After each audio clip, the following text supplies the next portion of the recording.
जोहार एवरीवन। तो कैसे हैं आप सभी, कमेंट बॉक्स में ज़रूर बताइएगा। और हालांकि वैसे कैंडिडेट जो भी झारखंड सचिवालय एग्ज़ाम की तैयारी कर रहे हैं और नोटिफिकेशन का इंतज़ार कर रहे हैं, तो उनकी व्याकुलता तो काफ़ी ज़्यादा है। इस बात को समझा जा सकता है क्योंकि ये 2015 के बाद से ही जो भी पुराने कैंडिडेट हैं या फिर नए कैंडिडेट हैं, सभी के लिए काफ़ी ज़्यादा महत्वपूर्ण वैकेंसी है। तो इसके बारे में बातें करने वाले हैं और इसके अलावा जानेंगे कि एलडीसी का जो थर्ड लिस्ट है, थर्ड लिस्ट को लेकर भी काफ़ी ज़्यादा व्याकुलता है क्योंकि जो भी यहाँ पर कट ऑफ के नज़दीक जो भी कैंडिडेट हैं वे काफ़ी ज़्यादा यहाँ पर आश्रित हैं कि थर्ड लिस्ट प्रकाशित कर दिया जाए, जो कि लगभग जो 300 से 400 के अप्रोक्स जो सीटें हैं ये भरी जानी हैं। तो इसके रिगार्डिंग न्यूज अपडेट हुई है, तो इसके बारे में डिस्कस करने वाले हैं। और पंचायत सचिव का जो ज्वाइनिंग प्रोसेस है ये थोड़ा सा डिले होने वाला है, जैसा कि आप सभी को पता भी होगा। तो इसके बारे में बातें करने वाले हैं। और जो भी कैंडिडेट, चाहे वो एलडीसी कैंडिडेट हों जिनका काउंसलिंग कराना भी बाकी है, और जो भी टीजीटी कैंडिडेट्स हैं जिनका काउंसलिंग कराना बाकी है, जो लगभग 5,500 के समथिंग कैंडिडेट हैं, तो काउंसलिंग से पहले किन किन बातों का ख्याल रखना आवश्यक है उसके बारे में चर्चा करने वाले हैं। और जानेंगे कि मेडिकल एंड कैरेक्टर सर्टिफिकेट आपके लिए कितना ज़्यादा इम्पॉर्टेंट है और इसे बनवाना कितना आवश्यक है आप सभी के लिए। तो आइए वीडियो को स्टार्ट करते हैं।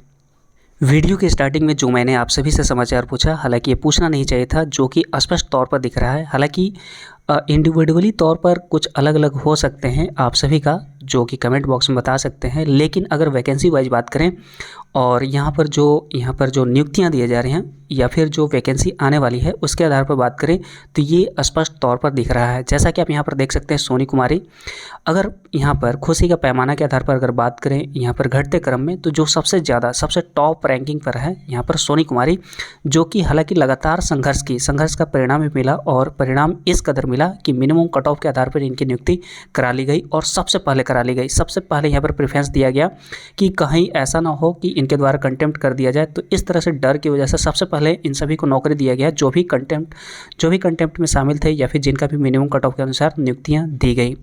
तो हालांकि ये जो स्टेट मेरिट वाइज बनाया गया और जो पहले जिला वाइज मेरिट बनता, इससे कई घर बस गए और कई घर उजड़ भी गए। जैसे कि अगर जिला वाइज मेरिट बनता तो कई लोग उनकी नियुक्तियां होने वाली थी जो कि बाहर हो गए, और स्टेट वाइज मेरिट बनने की वजह से कई कैंडिडेट ऐसे हैं जो कि पहले रेस से बाहर थे और बाद में शामिल कर लिए गए। तो काफ़ी ज़्यादा यहाँ पर तितर बितर हुआ है, लेकिन फाइनली ये हुआ है, ये सकारात्मक ये मान सकते हैं कि वैकेंसी रद्द नहीं हुई है। रद्द हो जाता तो पूरी तरह से ख़त्म हो जाता, कम से कम है।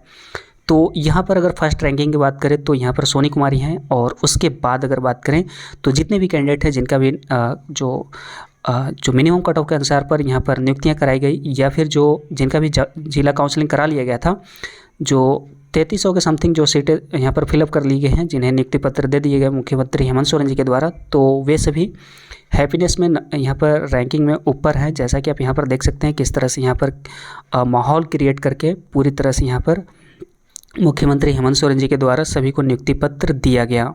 अगर दूसरे रैंकिंग पर बात करें तो पंचायत सचिव को वैसे कैंडिडेट जिनका भी जिला काउंसलिंग हो चुका है, पंचायत सचिव या फिर पंचायत सचिव का जो भी पोस्ट है, पंचायत सचिव के अंतर्गत जो भी वैकेंसी है, एलडीसी और पंचायत सचिव, इनका भी संघर्ष लंबा रहा है। और ये दूसरे के चक्कर में, यानी कि सोनी कुमारी केस के चक्कर में लगातार पिसता आया, लेकिन फाइनली यहाँ पर ज्वाइनिंग कराई जा रही है। और जितने भी स्टेट मेरिट के अंतर्गत आए और जिनका भी यहाँ पर जिला काउंसलिंग करा लिया गया, तो उनकी रैंकिंग यहाँ पर सेकंड माना जा सकता है। और इसके बाद जो यहाँ पर परेशानी का लेवल यहाँ पर एलडीसी कैंडिडेट के बीच है, क्योंकि यहाँ पर पीएस का वर्क हो रहा है और एलडीसी का थोड़ा सा भी रुका हुआ है। और इसका मूल रीज़न है कि यहाँ पर 4-5 डिपार्टमेंट में यहाँ पर बटा होना है, तो यहाँ पर थोड़ा सा लेट लगेगा, लेकिन होने वाली है, ये खुशी की बात है।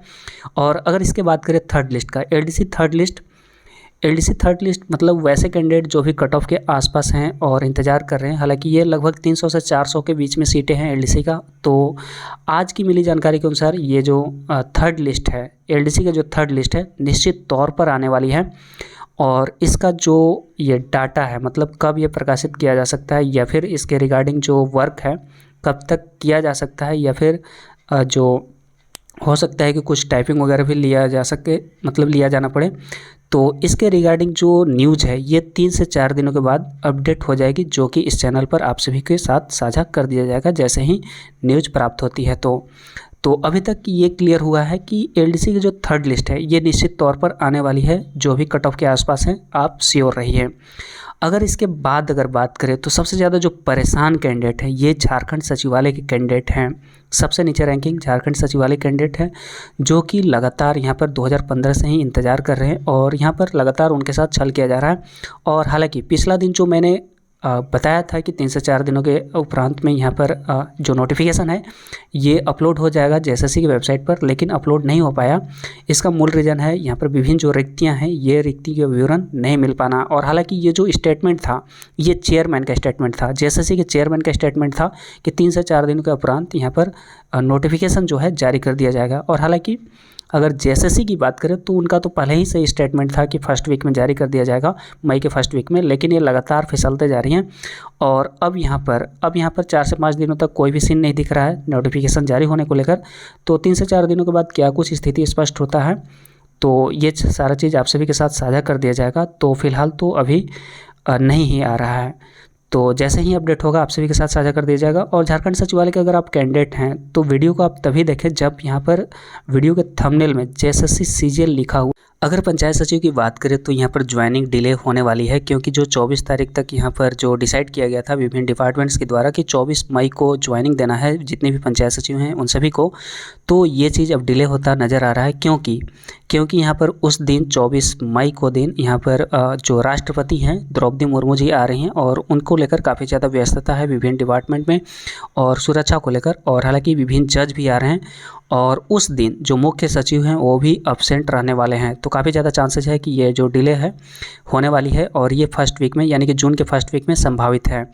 और अगर ज्वाइनिंग की बात करें, पीएस ज्वाइनिंग की बात करें तो आप एक्सपेक्ट कर सकते हैं 20 जून के आसपास ये ज्वाइनिंग होने वाली है। ज्वाइनिंग करने का मतलब, हालांकि ज्वाइनिंग लेटर तो आपको फर्स्ट वीक में ही मिल जाएगा मुख्यमंत्री हेमंत सोरेन जी के द्वारा जो विभिन्न कार्यक्रम जिस तरह से आयोजित किया गया था 19 मई को विभिन्न टीजीटी कैंडिडेट्स को देने के लिए, उसी तरह से समारोह आयोजित कर दे दिया जाएगा। लेकिन जो ज्वाइनिंग है, जो डिपार्टमेंट में ज्वाइनिंग है यानी कि जो आपका ये ट्रेनिंग है, ट्रेनिंग जो 20 जून के आसपास ये हो सकती है, तो इसको लेकर जो भी सूचना अपडेट होगा आप सभी के साथ साझा कर दिया जाएगा। और ये जो ट्रेनिंग होने वाली है, ये जो ट्रेनिंग कराने वाले हैं ये वीपीआरओ के द्वारा कराया जाना है।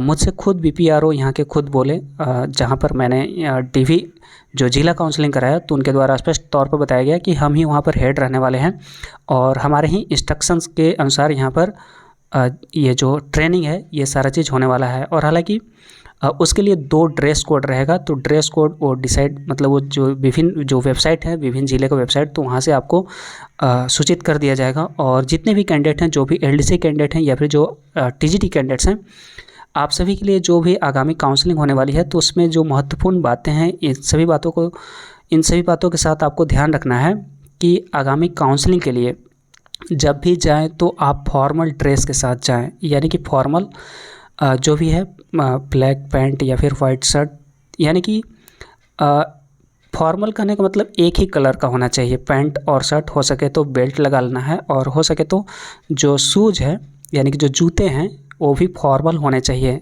ये बेस्ट होगा।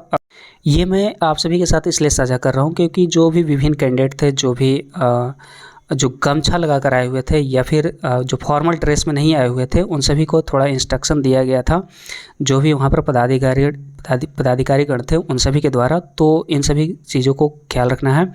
और जो आपके सर्टिफिकेट जो लगने वाले हैं, जो अगर एलडीसी कैंडिडेट हैं, आप सभी के लिए बता दे रहे हैं, मैट्रिक, इंटर और आपका लगने वाला है स्थानीय और जाति अगर आपने रिजर्वेशन का लाभ लिया है।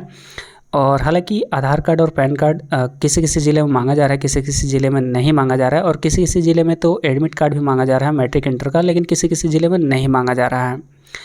तो ये सारा सर्टिफिकेट आपके पास होना चाहिए। इसके अलावा 2 फ़ोटो होने चाहिए, तो ये सर्टिफिकेट के साथ आपको जाना है। हालांकि दो कॉपी करा लेना है सभी सर्टिफिकेट का और सेल्फ अटेस्टेड कर लेना है। तो इन सभी सर्टिफिकेट के साथ आप जा सकते हैं।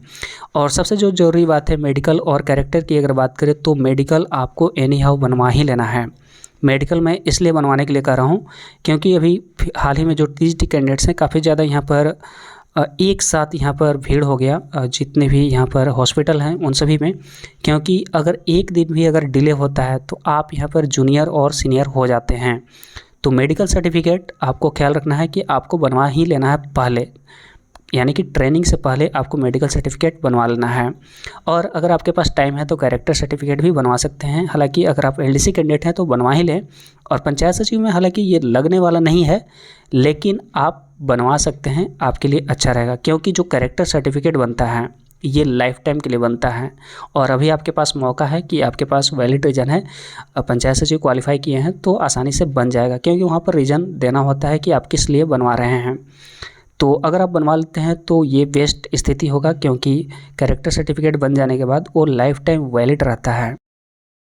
यहाँ पर देख सकते हैं कि नवनियुक्त शिक्षकों को देना है मेडिकल सर्टिफिकेट और शिक्षकों से सर्टिफिकेट के लिए 1500 रुपये लेने का आरोप।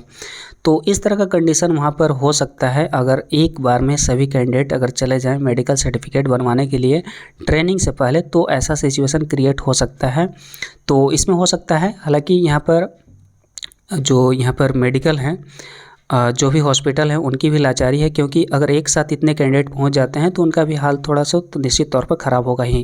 क्योंकि यहाँ पर 400 अभ्यर्थी सर्टिफिकेट बनाने के लिए पहुंच गए थे एक बार में ही।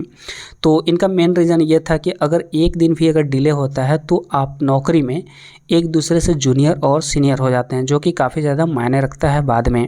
तो इसके लिए ज़रूरी है कि आप पहले मेडिकल सर्टिफिकेट बनवा लें। कोई भी इशू नहीं है, एक दिन का काम है मेडिकल सर्टिफिकेट। तो ये है आज की अपडेट, और नेक्स्ट अपडेट जैसे ही अपडेट होगी आप सभी के साथ साझा कर दिया जाएगा। तो मिलते हैं नेक्स्ट वीडियो में नेक्स्ट अपडेट के साथ। Thanks for watching and wish you all the best.